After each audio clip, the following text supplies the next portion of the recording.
जय श्री कृष्ण मेरे प्यारे दोस्तों और आत्मिक परिवार के सदस्यों। आज का ये पल, ये संवाद, ये मुलाकात, ये कोई साधारण बातचीत नहीं है। ये एक जश्न का आरंभ है, आपके नए जीवन का, आपकी नई शुरुआत का, आपके असीमित सपनों के साकार होने का जश्न। आपने अभी अभी दुनिया का सबसे शक्तिशाली निर्णय लिया है। आपने अपने आप को बदलने का, अपनी किस्मत को अपने हाथों में लेने का और अपने भीतर छिपे उस दिव्य व्यक्ति को जगाने का फैसला किया है। मुश्किल समय, हाँ वो आते हैं, पर मित्रों आज मैं आपको बताना चाहता हूँ, हर मुश्किल समय एक सुनहरा मौका है। एक ऐसा मौका जो आपसे कहता है, अरे तुम्हारी असली शक्ति अभी तक छिपी है, आ जाओ, मैं तुम्हें दिखाता हूं कि तुम कितने महान हो। और इसी मौके को पकड़ने का नाम है धैर्य। धैर्य कोई पीड़ा नहीं, धैर्य तो वो रोमांचक इंतजार है जब आप जानते हैं कि जो आने वाला है वो इतना शानदार होगा कि आपकी सारी कल्पनाओं को पीछे छोड़ देगा। मुझे इस बात पर गर्व है, मुझे खुशी है कि आप यहाँ हैं। आप उन चुनिंदा लोगों में से हैं जिन्होंने अपने भीतर की आवाज सुनी और आज खुद को पाने की इस अद्भुत यात्रा पर निकल पड़े हैं। और मुझे पूरा विश्वास है, बल्कि मैं जानता हूं कि इस वीडियो के अंतिम शब्द के साथ ही आपके भीतर कुछ जाग जाएगा, कुछ खिल जाएगा, कुछ चमक उठेगा। आपका व्यक्तित्व, आपकी सोच, आपका पूरा जीवन ही एक नई चमक से भर जाएगा। श्रीमद् भगवत गीता केवल एक किताब नहीं, ये एक जीवंत उत्सव है। एक ऐसा उत्सव जो हर उस व्यक्ति के जीवन में मनाया जाता है जो खुद को पाने का साहस रखता है। और जो इस उत्सव में शामिल होता है वो न सिर्फ सभी दुखों से मुक्त होता है, बल्कि उसे जीवन का असली आनंद, असली उत्साह, असली उड़ान मिलती है। तो चाहे आप कुछ भी चाहते हो, कोई भी सपना देखते हो, बस ये वचन खुले मन से सुनिए। मेरा वादा है आपका हर सपना पूरा होगा, हर मुश्किल आसान होगी, हर चुनौती एक नए अवसर में बदल जाएगी। क्योंकि गीता का ये ज्ञान वो जादुई चाबी है जो आपके भीतर छिपे असीमित भंडार को खोल देती है। ये वो सूर्योदय है जो आपके जीवन के हर कोने को रोशन कर देता है। मैं गारंटी देता हूँ, जो कोई इन वचनों को पूरे उत्साह से सुनेगा, उसे न सिर्फ हर समस्या का समाधान मिलेगा, बल्कि उसे वो सब कुछ मिलेगा जो उसे चाहिए। क्योंकि उसे खुद को पहचानने का, खुद पर विश्वास करने का और खुद से प्रेम करने का रहस्य मिल जाएगा। तो आइए इस रोमांचक यात्रा को शुरू करते हैं, इस खुशी के उत्सव में शामिल होते हैं, इस नए जन्म की शुरुआत करते हैं। एक पल भी न चूकें, हर शब्द को जिएं, हर विचार को महसूस करें और देखें कैसे आपका जीवन एक सुंदर, रंगीन, आनंदमय उत्सव बन जाता है। तुम्हारा हर अभी नहीं एक बिल्कुल सही समय के लिए तैयारी है। कितनी बार तुमने कहा है अभी नहीं हो पाएगा, अभी तैयार नहीं हूं, अभी सही समय नहीं है। मित्रों, आज श्री कृष्ण तुम्हें ये राज बताना चाहते हैं। तुम्हारा हर अभी नहीं वास्तव में एक बिल्कुल सही समय की तैयारी है। जब तुम कहते हो अभी नहीं, तब वास्तव में ब्रह्मांड तुम्हारे लिए वो सब कुछ जुटा रहा होता है जो तुम्हारी सफलता के लिए आवश्यक है।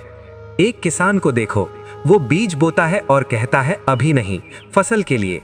पर क्या वो निराश होकर बैठ जाता है? नहीं, वो जानता है कि ये अभी नहीं का समय ही सबसे महत्वपूर्ण है। इसी समय बीज जमीन में जड़ें जमा रहा है, पोषण ले रहा है, मजबूत हो रहा है, और जब सही समय आता है, वही अभी नहीं एक भरपूर अभी हाँ में बदल जाता है। तुम्हारा जीवन भी वही बीज है। हर वो इच्छा, हर वो सपना, हर वो लक्ष्य जो तुमने रखा है, वो तुम्हारे भीतर बोया गया एक दिव्य बीज है। और जब तुम महसूस करते हो कि अभी नहीं हो रहा, तब समझ लो बीज जमीन के भीतर काम कर रहा है, वो तैयारी कर रहा है, वो शक्ति इकट्ठा कर रहा है। श्री कृष्ण कहते हैं, हर क्रिया का एक समय होता है और हर समय का एक क्रिया।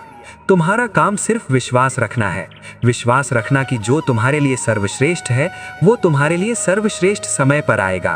तुम्हारा अभी नहीं कभी कभी नहीं होता, वो हमेशा बिल्कुल सही समय पर होता है। आज से प्रतिज्ञा करो, जब भी अभी नहीं की आवाज आए तुम उसका स्वागत करोगे। तुम जानोगे कि ये तुम्हारी शक्ति को और बढ़ाने का समय है, तुम्हारे चरित्र को और निखारने का समय है, तुम्हारे विश्वास को और मजबूत करने का समय है। क्योंकि जब तैयारी पूरी होगी तब प्रकट होगा तुम्हारा चमत्कार। तुम्हारी हर कमी वास्तव में एक विशेषता है। तुम क्या सोचते हो तुम्हारे पास क्या कमी है? शायद पैसा, शायद सुविधा, शायद कोई विशेष योग्यता। पर आज श्री कृष्ण तुम्हें वो दृष्टि देना चाहते हैं जो तुम्हारी हर कमी को तुम्हारी सबसे बड़ी विशेषता में बदल देगी। तुम्हारी हर कमी वास्तव में एक छिपी हुई विशेषता है जो तुम्हें दूसरों से अलग बनाती है। अर्जुन की कहानी याद करो। युद्ध के मैदान में जब वो हथियार डालने को तैयार हुआ तो उसने अपनी कमजोरी दिखाई, भावुकता, संवेदनशीलता, प्रेम। पर श्री कृष्ण ने उसे दिखाया कि यही तो उसकी सबसे बड़ी ताकत है। यही भावुकता उसे एक महान योद्धा बनाती है, क्योंकि वो धर्म के लिए लड़ता है, नफरत के लिए नहीं। तुम्हारी वो कमी जो तुम्हें शर्मिंदा करती है, वही तुम्हारी सबसे बड़ी पहचान है। क्या तुम संकोची हो? ये तुम्हारी गहरी समझ की निशानी है। क्या तुम धीमे हो? ये तुम्हारी स्थिरता का प्रमाण है। क्या तुम्हारे पास कम संसाधन है? ये तुम्हारी रचनात्मकता को जगाने का अवसर है। एक मूर्तिकार की कहानी सुनो। उसे एक पत्थर मिला जिसमें एक दरार थी। सबने कहा, ये तो खराब है, इसमें मूर्ति नहीं बन सकती। पर मूर्तिकार ने उस दरार को ही मूर्ति का आधार बनाया। उसने उस दरार के आसपास ऐसी मूर्ति गढ़ी कि दरार उसकी सुंदरता का हिस्सा बन गई। तुम भी वही पत्थर हो और तुम्हारी कमी वही दरार है। आज से अपनी कमी से प्यार करना सीखो, उसे छुपाना बंद करो, उसे गले लगाओ, क्योंकि जब तुम ऐसा करोगे तब तुम पाओगे कि वही कमी तुम्हारी सबसे बड़ी ताकत बन गई है। वही दरार तुम्हारी सबसे खूबसूरत विशेषता बन गई है। तुम्हारा हर अकेलापन एक गहरा संवाद है। उस रात को याद करो जब तुम अकेले थे। कोई नहीं था तुम्हारे साथ बात करने को, कोई नहीं था तुम्हारा दर्द समझने को। उस समय क्या तुमने महसूस किया कि मैं अकेला हूं? पर आज श्री कृष्ण तुम्हें बताना चाहते हैं, तुम कभी अकेले नहीं होते। तुम्हारा हर अकेलापन वास्तव में एक गहरे संवाद की शुरुआत है। कुरुक्षेत्र के मैदान में अर्जुन अकेला खड़ा था। उसके सामने पूरी सेना, पीछे कोई नहीं। पर क्या वो वास्तव में अकेला था? नहीं, उसके साथ थे श्री कृष्ण। और उसी अकेलेपन में शुरू हुआ वो संवाद जो आज भी करोड़ों लोगों का मार्गदर्शन कर रहा है, गीता। तुम्हारा अकेलापन तुम्हारी आत्मा का तुमसे बात करने का तरीका है। जब बाहरी शोर शांत हो जाता है, तब भीतर की आवाज सुनाई देने लगती है। जब दुनिया की भीड़ दूर हो जाती है, तब अपने सच से मिलना होता है। एक संत की कहानी है। वो गुफा में रहते थे, पूरी तरह अकेले। लोग पूछते, आप इतने अकेले कैसे रह लेते हैं? संत मुस्कुराते, मैं अकेला कब हूं? मेरे साथ तो मेरी आत्मा है, प्रकृति है, परमात्मा है। मैं तो एक भव्य सभा में रहता हूं। आज से अकेलेपन से डरना बंद करो। उसे एक सजा की तरह नहीं, एक उपहार की तरह स्वीकार करो। जब अकेलापन महसूस हो तो बैठ जाओ, आंखें बंद करो और सुनो। सुनो अपनी सांसों की आवाज, सुनो अपने दिल की धड़कन, सुनो अपनी आत्मा की फुसफुसाहट। क्योंकि इसी अकेलेपन में तुम पाओगे वो सब कुछ जो तुम ढूंढ रहे थे। इसी अकेलेपन में तुम मिलोगे अपने आप से। और जब तुम खुद से मिल जाओगे, तब तुम्हें कभी अकेलापन महसूस नहीं होगा, क्योंकि तुम जान जाओगे तुम कभी अकेले नहीं हो। तुम्हारे साथ हमेशा है परमात्मा। तुम्हारा हर पश्चाताप एक नई दिशा है। उन पलों को याद करो जब तुमने सोचा, काश मैंने ऐसा ना किया होता, काश मैंने वैसा किया होता। ये पश्चाताप तुम्हारे मन को कितना दुखी करता है ना। पर आज श्री कृष्ण तुम्हें बताना चाहते हैं, तुम्हारा हर पश्चाताप वास्तव में एक नई दिशा की शुरुआत है। ये तुम्हारी आत्मा का तुमसे कहना है कि चलो अब नया रास्ता चुनते हैं। महाभारत के बाद युधिष्ठिर को पश्चाताप हुआ। उन्हें लगा कि उन्होंने बहुत कुछ गलत किया। पर श्री कृष्ण ने उन्हें समझाया कि तुम्हारा पश्चाताप तुम्हें दिखा रहा है कि अब तुम कहां जाना चाहते हो। ये तुम्हारी नैतिकता का प्रमाण है। पश्चाताप एक जेल नहीं, एक मुक्ति है। ये तुम्हें बताता है कि तुम अब उस व्यक्ति से बेहतर हो जो तुम पहले थे। ये तुम्हारी विकास की यात्रा का हिस्सा है। एक यात्री की कहानी है। वो रास्ता भटक गया था। जब उसे पता चला कि वो गलत दिशा में जा रहा है, तो उसे पश्चाताप हुआ, काश मैंने सही रास्ता चुना होता। पर क्या उसने रुक गया?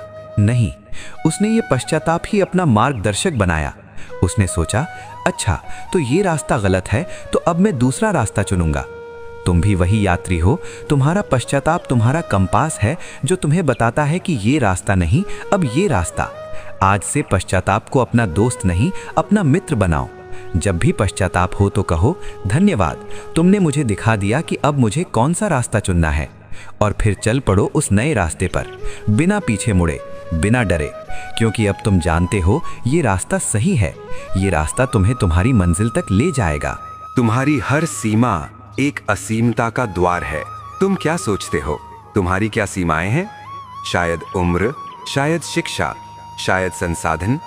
पर आज श्री कृष्ण तुम्हें वो रहस्य बताना चाहते हैं जो तुम्हारी हर सीमा को तुम्हारी असीमता का द्वार बना देगा। तुम्हारी हर सीमा वास्तव में एक द्वार है जो तुम्हें तुम्हारी असीम शक्ति से मिलवाता है। अर्जुन ने भी सोचा था कि उसकी सीमाएं हैं। वो अपने गुरुओं के सामने कैसे लड़ेगा, वो अपने परिवार के सामने कैसे हथियार उठाएगा। पर श्री कृष्ण ने उसे दिखाया कि यही सीमाएं ही उसकी असीम शक्ति को जगाने का मौका है। जब वो इन सीमाओं को पार करेगा तब वो असीम हो जाएगा। सीमाएं तुम्हारे विस्तार के लिए बनी हैं, न कि तुम्हें रोकने के लिए। जैसे नदी का किनारा नदी को रोकता नहीं बल्कि उसे दिशा देता है, वैसे ही तुम्हारी सीमाएं तुम्हें रोकती नहीं बल्कि तुम्हें तुम्हारी शक्ति की दिशा दिखाती हैं। एक पक्षी के बच्चे की कहानी सुनो। वो घोंसले की सीमा में बंद है, पर क्या वो हमेशा घोंसले में रहना चाहता है? नहीं, वो जानता है कि ये सीमा अस्थायी है। एक दिन वो इस सीमा को तोड़ेगा और आकाश में उड़ेगा, और जब वो उड़ेगा तब उसे पता चलेगा कि आकाश की कोई सीमा नहीं। तुम भी वही पक्षी हो। तुम्हारी सीमाएं वो घोंसला है जिससे तुम्हें निकलना है। आज से अपनी सीमाओं से डरना बंद करो, उन्हें चुनौती की तरह स्वीकार करो। जब भी कोई सीमा दिखे तो मुस्कुराओ और कहो, अच्छा तो ये है वो दीवार जिसे मुझे पार करना है, चलो इसे पार करते हैं। तुम्हारा हर विरोध एक समर्थन का छद्म रूप है। कितनी बार तुम्हें लगा कि पूरी दुनिया तुम्हारे खिलाफ खड़ी है, कि हर कोई तुम्हारी राह में रोड़े अटका रहा है? मित्र, आज श्री कृष्ण तुम्हें एक ऐसा दृष्टिकोण दे रहे हैं जो तुम्हारी सोच को हमेशा के लिए बदल देगा। वो जो तुम्हारा विरोध कर रहा है वो वास्तव में तुम्हारी सफलता का सबसे बड़ा सहारा बनने की तैयारी में है। हर नहीं के पीछे छिपा है एक हाँ का बीज। एक गांव में एक युवक रहता था जो संगीत सीखना चाहता था। गांव के बुजुर्गों ने कहा, तुम्हारे कुल में कोई संगीतज्ञ नहीं हुआ, तुम कैसे सीख पाओगे? पड़ोसियों ने कहा, पहले खेती बाड़ी सीखो, संगीत से पेट नहीं भरता। पर उस युवक ने हर नहीं को एक चुनौती की तरह लिया। उसने सोचा, अगर मेरे कुल में कोई संगीतज्ञ नहीं हुआ तो मैं पहला बनूंगा। उसने रातों में चांदनी में रियाज किया, दिन में खेतों में काम करते हुए सुर ताल का अभ्यास किया। साल बीत गए। एक दिन राजा का दरबार लगा। युवक वहां पहुंचा और अपना संगीत सुनाया। सब मंत्रमुग्ध हो गए। वही बुजुर्ग और पड़ोसी अब उसकी प्रशंसा कर रहे थे। तब युवक ने कहा, आप सबका विरोध ही मेरी सबसे बड़ी प्रेरणा थी। अगर आप मुझे शुरू में ही प्रोत्साहित कर देते तो शायद मैं इतनी मेहनत नहीं करता। तुम्हारा जीवन भी वो युवक है और तुम्हारे विरोधी वो बुजुर्ग और पड़ोसी हैं जो तुम्हें और मेहनत करने के लिए प्रेरित कर रहे हैं। जब कोई तुम्हारा मजाक उड़ाए तो समझ लो वो तुम्हारे अहंकार को तोड़कर तुम्हें विनम्र बना रहा है। जब कोई तुम्हारी आलोचना करे तो जान लो वो तुम्हारे व्यक्तित्व को निखार रहा है। आज से विरोध को अपना शत्रु नहीं, अपना गुरु मानो। उसके प्रति कृतज्ञ रहो, क्योंकि उसी विरोध की आग में तप कर तुम कुंदन बनोगे। उसी आलोचना की धार पर घिस घिस कर तुम हीरे की तरह चमकोगे। तुम्हारी हर असफलता एक नई भाषा सीखने का अवसर है। मैं हार गया, मैं फेल हो गया, ये शब्द तुम्हारे मन में कितनी बार गूंजे हैं। पर श्री कृष्ण कहते हैं, तुम कभी हारते नहीं, तुम सिर्फ जीतने के नए तरीके खोजते हो। हर असफलता तुम्हें एक नया पाठ पढ़ाती है, एक नया मार्ग दिखाती है। एक गांव में दो मित्र थे जो व्यापार शुरू करना चाहते थे। पहले मित्र ने कपड़े का व्यापार शुरू किया, पर उसे भारी नुकसान हुआ। वो टूट गया और बोला, मैं फेल हो गया, अब कुछ नहीं करूंगा। दूसरे मित्र ने मसालों का व्यापार शुरू किया, उसे भी घाटा हुआ, पर उसने सोचा, मैं फेल नहीं हुआ, मैंने सीखा कि मसाले का व्यापार कैसे नहीं करना चाहिए। उसने फिर अनाज का व्यापार शुरू किया और सफल रहा। सालों बाद जब दोनों मिले तो पहला मित्र अभी भी निराश था, जबकि दूसरा समृद्ध और खुश था। दूसरे मित्र ने कहा, हम दोनों ने शुरुआत में एक जैसी असफलता देखी, फर्क सिर्फ इतना था कि तुमने उसे अंत मान लिया और मैंने उसे शुरुआत। तुम्हारी हर असफलता तुम्हें ये बताने आती है कि ये रास्ता नहीं, दूसरा रास्ता देखो। वो तुम्हारी आत्मा का संदेशवाहक है जो तुमसे कह रहा है, थोड़ा और आगे बढ़ो, थोड़ा और प्रयास करो, तुम्हारी मंजिल तुमसे बस थोड़ी ही दूर है। आज से असफलता को अपनी पहचान मत बनने दो, उसे एक अनुभव की तरह लो, उसे एक शिक्षक की तरह सम्मान दो, क्योंकि जिसने असफलता का सम्मान किया उसने सफलता का आमंत्रण दे दिया। और जब तुम उसे पार करोगे तब तुम पाओगे कि तुम्हारी सीमा तुम्हारी असीमता बन गई है, तुम्हारा घोंसला तुम्हारा आकाश बन गया है और तुम स्वयं उड़ान बन गए हो। तुम्हारी हर निर्भरता एक स्वतंत्रता की ओर ले जाने वाली सीढ़ी है। क्या तुमने कभी महसूस किया कि तुम किसी के बिना अधूरे हो? माता पिता, मित्र, साथी, गुरु, ये निर्भरता कभी कभी बोझ लगने लगती है, पर श्री कृष्ण कहते हैं निर्भरता और स्वतंत्रता एक ही नदी के दो किनारे हैं। जिसने निर्भरता को समझ लिया उसने स्वतंत्रता को पा लिया। एक बार एक युवा साधक ने गुरु से पूछा, गुरुदेव, मैं आप पर इतना निर्भर क्यों हूं? मैं स्वतंत्र कब होऊंगा? गुरु ने उसे एक दिया दिया और कहा, इसे जलाओ। शिष्य ने दिया जलाया। गुरु ने कहा, देखो, ये दिया तेल पर निर्भर है, बाती पर निर्भर है, हवा पर निर्भर है, पर क्या ये जलने के लिए स्वतंत्र नहीं है? क्या ये प्रकाश देने के लिए स्वतंत्र नहीं है? गुरु ने आगे कहा, निर्भरता और स्वतंत्रता दोनों साथ साथ चलते हैं। तुम मुझ पर निर्भर होकर ही स्वतंत्र होना सीखोगे। जब तुम सीख जाओगे तो तुम्हारी निर्भरता स्वतः ही समाप्त हो जाएगी। तुम भी वो दिया हो। तुम्हारी निर्भरता तुम्हारा तेल है, तुम्हारी बाती है जो तुम्हें प्रकाशित होने में मदद करती है। आज से निर्भरता से डरो मत, उसे स्वीकार करो, क्योंकि इसी के माध्यम से तुम सच्ची स्वतंत्रता की ओर बढ़ रहे हो। तुम्हारी हर तुलना एक विशिष्टता की खोज है। वो मुझसे ज्यादा सुंदर है, उसके पास मुझसे बेहतर है, वो मुझसे आगे निकल गया। ये विचार कितने व्यर्थ है। श्री कृष्ण कहते हैं, तुम किसी और की प्रति नहीं हो, तुम स्वयं की मौलिक कृति हो। तुम्हारी हर तुलना वास्तव में तुम्हारी अनोखी पहचान को खोजने का प्रयास है। एक बार 5 रंगों लाल, नीले, पीले, हरे और सफेद में बहस छिड़ गई कि कौन सबसे सुंदर है। लाल बोला, मैं प्रेम का रंग हूं, सबसे सुंदर। नीला बोला, मैं आकाश का रंग हूं, सबसे विशाल। पीला बोला, मैं सूर्य का रंग हूं, सबसे चमकदार। हरा बोला, मैं प्रकृति का रंग हूं, सबसे जीवन। सफेद चुपचाप सुनता रहा। तभी एक चित्रकार आया और सब रंगों को मिलाकर एक अद्भुत चित्र बनाया। सभी रंगों ने देखा कि अलग अलग तो वे सुंदर हैं ही, पर एक साथ मिलकर तो वे और भी अद्भुत हैं। सफेद रंग ने तब कहा, हम सब अलग अलग हैं और यही हमारी सुंदरता है। तुलना करके हम अपनी विशेषता ही खो देते हैं। तुम भी एक अनोखे रंग हो। आज से तुलना का खेल छोड़ दो, अपने रंग को पहचानो, अपनी चमक को निखारो, क्योंकि जब तुम ऐसा करोगे तो तुम पाओगे कि तुम्हारे जैसा कोई दूसरा नहीं है और यही तुम्हारी सबसे बड़ी ताकत है। तुम्हारा हर संदेह एक दृढ़ विश्वास की नींव है। क्या ये सही निर्णय है? क्या मैं सही रास्ते पर हूं? क्या ये हो पाएगा? संदेह का ये स्वर तुम्हारे मन में कितनी बार गूंजता है, पर श्री कृष्ण कहते हैं, संदेह बुरा नहीं, संदेह आवश्यक है। संदेह ही तो वो प्रक्रिया है जिससे सच्चा विश्वास जन्म लेता है। एक गांव में एक युवक था जिसे एक पुराने कुएं से रोज पानी खींचना पड़ता था। एक दिन उसने सुना कि कुएं के पास खजाना दबा है। उसे संदेह हुआ, क्या ये सच है या सिर्फ अफवाह है? उसने कुएं के चारों ओर खुदाई शुरू की। 1 हफ्ते तक कुछ नहीं मिला। गांव वाले हंसने लगे, हमने कहा था ना, ये सिर्फ अफवाह है। पर युवक का संदेह अब जिज्ञासा में बदल चुका था। उसने और गहराई तक खोदा। आखिरकार उसे ना सिर्फ खजाना मिला, बल्कि पानी की एक नई स्रोत भी मिली, जो पूरे गांव के लिए वरदान साबित हुई। बाद में युवक ने कहा, अगर मुझे शुरू में संदेह नहीं होता तो मैं खोज ही नहीं करता, और अगर मैं खोज नहीं करता तो न तो खजाना मिलता, न नई जलधारा। तुम्हारा संदेह भी वही खुदाई है जो तुम्हें तुम्हारे भीतर छिपे खजाने तक ले जाएगी। संदेह तुम्हारी बुद्धि को जगाता है, तुम्हारी जिज्ञासा को उत्तेजित करता है, तुम्हें सत्य की खोज पर प्रेरित करता है। आज से संदेह से भागो मत, उसका सामना करो, उससे प्रश्न करो, क्योंकि हर प्रश्न का उत्तर मिलेगा और हर उत्तर तुम्हें एक नए विश्वास की ओर ले जाएगा, और वो विश्वास इतना दृढ़ होगा कि हजारों संदेह भी उसे हिला नहीं पाएंगे। मित्रों, ये 10 वचन तुम्हारे हाथ में 10 कुंजियां हैं जो तुम्हारे जीवन के सभी ताले खोल सकती हैं। इन्हें संभालो, इन्हें समझो और इनका उपयोग करो। देखो कैसे तुम्हारा जीवन एक रहस्य से एक रोमांचक यात्रा में बदल जाता है, कैसे हर चुनौती एक वरदान बन जाती है, कैसे तुम स्वयं अपने भाग्य के निर्माता बन जाते हो। और याद रखो, श्री कृष्ण तुम्हारे साथ हैं, हर पल, हर सांस में, हर धड़कन में। बस तुम्हें उनकी आवाज सुननी है, उनका मार्गदर्शन स्वीकार करना है और विश्वास के साथ आगे बढ़ना है। तुम्हारी हर प्रतीक्षा एक परिपूर्णता की तैयारी है। कब आएगा वो दिन? कब पूरा होगा मेरा सपना? कब मिलेगी मुझे मेरी मनचाही चीज?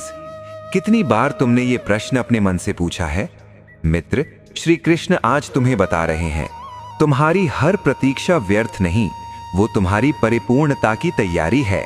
जैसे माँ के गर्भ में शिशु की प्रतीक्षा उसे पूर्ण बनाती है, वैसे ही तुम्हारी प्रतीक्षा तुम्हें तैयार कर रही है उस महान उपहार के लिए जो तुम्हारी प्रतीक्षा में है। एक बार एक बाग में एक आम का पेड़ लगाया गया। उसने देखा कि उसके पास खड़ा गुलाब का पौधा तुरंत फूल दे रहा है। आम के पेड़ ने माली से कहा, मैं कब फल दूंगा, मुझे भी तुरंत कुछ दिखाना है। माली ने कहा, प्रतीक्षा करो, तुम्हारी जड़ी गहराई में जा रही है, तुम्हारा तना मजबूत हो रहा है। जब तुम फलोगे तो तुम्हारे फल सालों तक याद किए जाएंगे। 2 साल बीते, गुलाब का पौधा मुरझा गया, पर आम का पेड़ आज भी हरा भरा है और हर साल मीठे फल देता है। उसकी प्रतीक्षा ने उसे अमर बना दिया। तुम भी वो आम का पेड़ हो। तुम्हारी प्रतीक्षा तुम्हारी जड़ों को गहराई दे रही है, तुम्हारे चरित्र को मजबूती दे रही है। आज से प्रतीक्षा को समय की बर्बादी नहीं, बल्कि स्वयं के निर्माण का समय मानो, क्योंकि जो चीज प्रतीक्षा के बाद आती है वो हमेशा सबसे मूल्यवान होती है। तुम्हारा हर भय एक साहस का बीज है। मैं डर गया, मुझे लगता है मैं नहीं कर पाऊंगा, क्या होगा अगर मैं हार गया। ये डर तुम्हारे मन में कितनी बार आया है? पर श्री कृष्ण कह रहे हैं, तुम्हारा डर तुम्हारा शत्रु नहीं, तुम्हारा मित्र है। हर डर के भीतर छिपा है एक साहस का बीज, जो तुम्हारे सामने आने पर ही अंकुरित होता है। एक गांव के पास एक गहरी खाई थी, जिसे पार करने के लिए केवल एक पतली लकड़ी का पुल था। गांव के बच्चे उस पुल को पार करने से डरते थे। एक बूढ़े ने उनसे कहा, डरो मत, जब तुम डरते हुए भी एक कदम आगे बढ़ाओगे तो तुम्हारा डर तुम्हारा साहस बन जाएगा। एक बच्चे ने पहला कदम बढ़ाया, उसके पैर कांप रहे थे। दूसरा कदम, कंपन कम हुआ। तीसरा कदम, उसने महसूस किया कि वो कर सकता है। जब वो दूसरी ओर पहुंचा तो उसका डर विजय के साहस में बदल चुका था। उस दिन से वो बच्चा न केवल खुद पुल पार करता, बल्कि दूसरे बच्चों को भी सिखाता। तुम भी वो बच्चा हो। तुम्हारा हर डर वो पतला पुल है जिसे पार करके तुम साहस की दुनिया में प्रवेश करते हो। आज से डर से भागो मत, उसका सामना करो, क्योंकि जितनी बार तुम डर का सामना करोगे उतना ही तुम्हारा साहस बढ़ेगा। तुम्हारी हर अस्वीकृति एक नए द्वार की चाबी है। मुझे नौकरी नहीं मिली, मेरा प्रस्ताव अस्वीकार हो गया, उसने मेरी बात नहीं मानी। ये अस्वीकृति का दर्द कितना तीखा होता है ना? पर श्री कृष्ण कहते हैं, हर अस्वीकृति एक नए द्वार की चाबी है जो तुम्हें बेहतर मौके की ओर ले जाती है। जिस दरवाजे ने तुम्हें रोका वही तुम्हें सही दरवाजे की ओर मोड़ रहा है। एक युवा कलाकार था जिसकी पेंटिंग एक प्रदर्शनी में अस्वीकार कर दी गई। निराश होकर वो एक पार्क में बैठा था। वहां उसने एक बूढ़े व्यक्ति को देखा जो पेड़ों को देख रहा था। बूढ़े ने पूछा, उदास क्यों हो? युवा ने अपनी कहानी सुनाई। बूढ़े ने कहा, मेरी दुकान है, वहां अपनी पेंटिंग लगाओ। युवा ने ऐसा ही किया।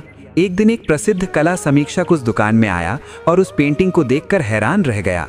उसने युवा की पूरी श्रृंखला खरीद ली और उसे राष्ट्रीय प्रदर्शनी में स्थान दिलाया। वो अस्वीकृति उसके लिए सबसे बड़ा वरदान साबित हुई। तुम्हारी हर अस्वीकृति भी तुम्हें एक नए रास्ते पर ले जा रही है। आज से अस्वीकृति को अपनी हार नहीं, नई दिशा का संकेत मानो, क्योंकि जो दरवाजा बंद हुआ उससे बेहतर दरवाजा खुलने वाला है। तुम्हारी हर भूल एक सीख का उपहार है। मैंने गलती कर दी, मुझसे भूल हो गई, अब क्या होगा? ये पछतावा कितना कष्टदायी होता है। पर श्री कृष्ण कह रहे हैं, तुम्हारी हर भूल एक सीख का उपहार है जो तुम्हें जीवन के रहस्य समझाती है। भूल के बिना सीख अधूरी है और सीख के बिना जीवन अधूरा है। एक गांव में 2 कुम्हार थे। पहला कुम्हार हर बर्तन को इतना सावधानी से बनाता कि कभी कोई भूल नहीं होती थी। दूसरा कुम्हार नए नए प्रयोग करता, कभी बर्तन टूट जाते, कभी आकार बिगड़ जाता। गांव वाले पहले कुम्हार की प्रशंसा करते। साल बीत गया, पहला कुम्हार वही पुराने डिजाइन बना रहा था, जबकि दूसरे ने इतने नए डिजाइन बना लिए थे कि दूर दूर से लोग उसके बर्तन खरीदने आते। उसकी हर भूल ने उसे कुछ नया सिखाया था, जबकि भूल से डरने वाला कुम्हार आगे नहीं बढ़ पाया। तुम्हारी हर भूल तुम्हें एक नई कला सिखा रही है। आज से भूल से डरो मत, उसे स्वीकार करो, उससे सीखो, क्योंकि जिसने भूल से सीखा उसने जीवन की सबसे बड़ी कला सीखी। तुम्हारा हर असहमति एक विकास का अवसर है। मेरी बात कोई नहीं सुनता, सब मुझसे असहमत हैं, मैं अकेला पड़ गया हूँ। ये अकेलापन कितना कठिन होता है। पर श्री कृष्ण कहते हैं, असहमति तुम्हारे विचारों को परखने की कसौटी है। जब सब सहमत हो तो विचार सो जाते हैं, जब असहमति हो तो विचार जागते हैं। एक गुरुकुल में 3 शिष्य थे। पहला शिष्य हर बात में गुरु से सहमत रहता, दूसरा कभी कभार प्रश्न करता, तीसरा हर बात पर सोचता और अपना मत रखता। गुरु ने तीनों को एक समस्या दी। पहले ने वही किया जो गुरु ने सिखाया था, दूसरे ने थोड़ा बदलाव किया, तीसरे ने एक बिल्कुल नया तरीका खोजा जो सबसे प्रभावी था। गुरु ने कहा, जिसने मेरी हर बात मानी वो शिष्य बना रहा, जिसने प्रश्न किए वो विद्वान बना, जिसने असहमति दिखाई वो आविष्कारक बना। तुम्हारी असहमति तुम्हारी मौलिकता की पहचान है। आज से असहमति से घबराओ मत, उसे सम्मान से प्रस्तुत करो, क्योंकि असहमति में ही नई सहमति का बीज छिपा होता है। तुम्हारी हर सीमा एक अनंतता का प्रवेश द्वार है। मेरी उम्र हो गई है, मेरी शिक्षा कम है, मेरे पास साधन नहीं है, ये सीमाएं कितनी बार तुम्हें रोकती हैं। पर श्री कृष्ण कह रहे हैं, तुम्हारी हर सीमा एक अनंत संभावना का प्रवेश द्वार है। सीमा ही तो वो फ्रेम है जो चित्र को परिभाषित करती है। एक गांव में एक युवक था जिसके पैर में जन्म से ही कमजोरी थी। वो दौड़ नहीं सकता था। सबने कहा तुम खेल नहीं सकते, पर उसने पाया कि उसके हाथ बहुत मजबूत हैं। उसने तीरंदाजी शुरू की। सालों के अभ्यास के बाद वो राष्ट्रीय चैंपियन बना। उसकी शारीरिक सीमा ने ही उसे उसकी असली शक्ति की ओर मोड़ दिया था। तुम्हारी सीमा तुम्हारी दिशा निर्धारित कर रही है। आज से सीमा को बाधा नहीं, मार्गदर्शक मानो, क्योंकि जो सीमा तुम्हें रोकती है वही तुम्हें नए रास्ते दिखाती है। तुम्हारी हर उपेक्षा एक आत्मनिर्भरता का बीज है। कोई मेरी परवाह नहीं करता, सब मुझे नज़रअंदाज करते हैं, मैं अदृश्य सा हो गया हूँ। ये उपेक्षा का दर्द कितना गहरा होता है। पर श्री कृष्ण कहते हैं, उपेक्षा तुम्हें आत्मनिर्भर बनाने की प्रक्रिया है। जब दुनिया तुम्हें भूल जाती है तब तुम खुद को पहचानते हो। एक पौधा था जिसे बागवान ने भुला दिया था, न पानी मिलता न देखभाल। उसने अपनी जड़ें इतनी गहरी फैला ली कि जमीन की नमी से ही जीवित रहा। जब भयंकर सूखा पड़ा तो सब पौधे मुरझा गए, पर वो हरा भरा रहा। बागवान ने देखा तो आश्चर्यचकित रह गया। उस उपेक्षा ने उसे सबसे मजबूत पौधा बना दिया था। तुम्हारी उपेक्षा तुम्हें तुम्हारी शक्ति से परिचित करा रही है। आज से उपेक्षा से दुखी न होकर आभारी हो कि ये तुम्हें आत्मनिर्भर बना रही है। तुम्हारा हर बदलाव एक स्थिरता की ओर कदम है। सब कुछ बदल रहा है, मैं इस बदलाव से डरता हूँ, काश सब वैसे ही रहता। ये बदलाव का भय कितना सामान्य है, पर श्री कृष्ण कह रहे हैं, बदलाव ही एकमात्र स्थिरता है। जो बदलता है वही टिकता है, जो नहीं बदलता वो समय के साथ मिट जाता है। एक नदी थी जो हमेशा बहती रहती थी। एक पत्थर ने कहा, तुम इतना क्यों बदलती रहती हो, मैं तो सदियों से यही हूँ। नदी ने कहा, तुम्हारा स्थिर रहना ही तुम्हारा क्षरण है, मेरा बदलना ही मेरा अस्तित्व है। सदियां बीती, पत्थर घिस घिस कर रेत हो गया, जबकि नदी आज भी बह रही है। तुम्हारा बदलाव तुम्हारी निरंतरता है। आज से बदलाव से भागो मत, उसे गले लगाओ, क्योंकि बदलाव में ही तुम्हारी स्थिरता छिपी है। तुम्हारी हर अतिशयता एक संतुलन की यात्रा है। मैं बहुत ज्यादा कर रहा हूँ, मैं सीमा पार कर रहा हूँ, मैं संयम भूल गया हूँ। ये अतिशयता कितनी बार तुम्हें पछतावा कराती है, पर श्री कृष्ण कहते हैं, अतिशयता संतुलन की ओर पहला कदम है। जिसने अति का स्वाद चखा वही संतुलन की कीमत समझता है। एक युवा संगीतकार था जो दिन रात रियाज करता। उसके गुरु ने कहा, संयम से करो, पर वो नहीं माना। एक दिन उसकी उंगलियां सूज गईं और वो बजा ही नहीं सका। तब उसे समझ आया कि नियमितता और संयम ही सफलता का मार्ग है। उसने एक समय निर्धारित किया और उसका पालन किया। कुछ महीनों में वो पहले से कहीं बेहतर संगीतकार बन गया। तुम्हारी अतिशयता तुम्हें संयम सिखा रही है। आज से अति को गलती नहीं, शिक्षा मानो, क्योंकि इसी के माध्यम से तुम संतुलन की कला सीखोगे। तुम्हारा हर समर्पण एक स्वामित्व का आरंभ है। मैंने सब कुछ छोड़ दिया, मैंने समर्पण कर दिया, अब मेरे पास कुछ नहीं है। ये समर्पण का भाव कितना कठिन लगता है, पर श्री कृष्ण कहते हैं, समर्पण ही सच्चे स्वामित्व का मार्ग है। जो सब कुछ छोड़ देता है वो सब कुछ पा लेता है। एक बार एक संत ने अपना सब कुछ दान कर दिया। शिष्य ने पूछा, अब आपके पास क्या है?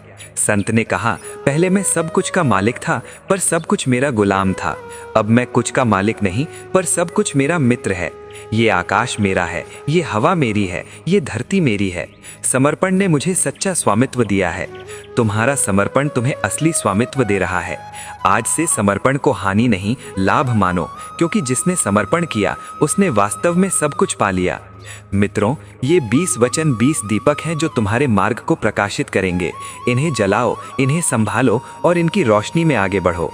तुम्हारी यात्रा अद्भुत होगी, तुम्हारा जीवन दिव्य होगा और तुम स्वयं एक चमत्कार बन जाओगे।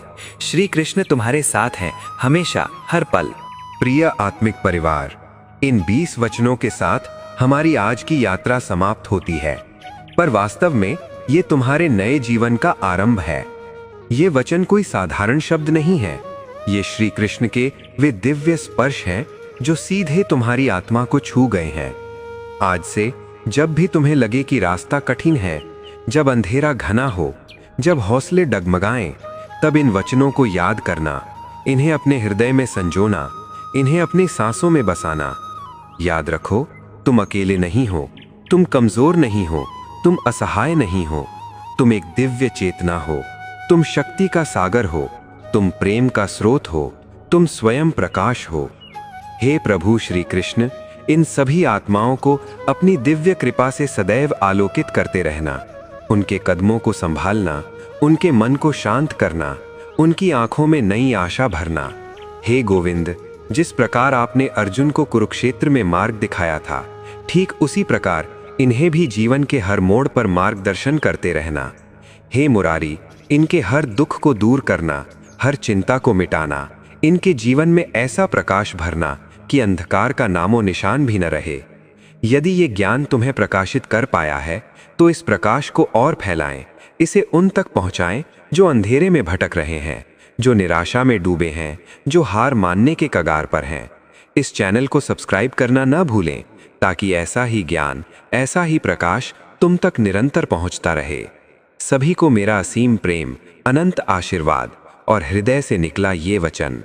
तुम जहां भी हो, जैसे भी हो, तुम पूर्ण हो, तुम दिव्य हो, तुम स्वयं भगवान हो। जय श्री कृष्ण। हरि ओम। शांति शांति शांति।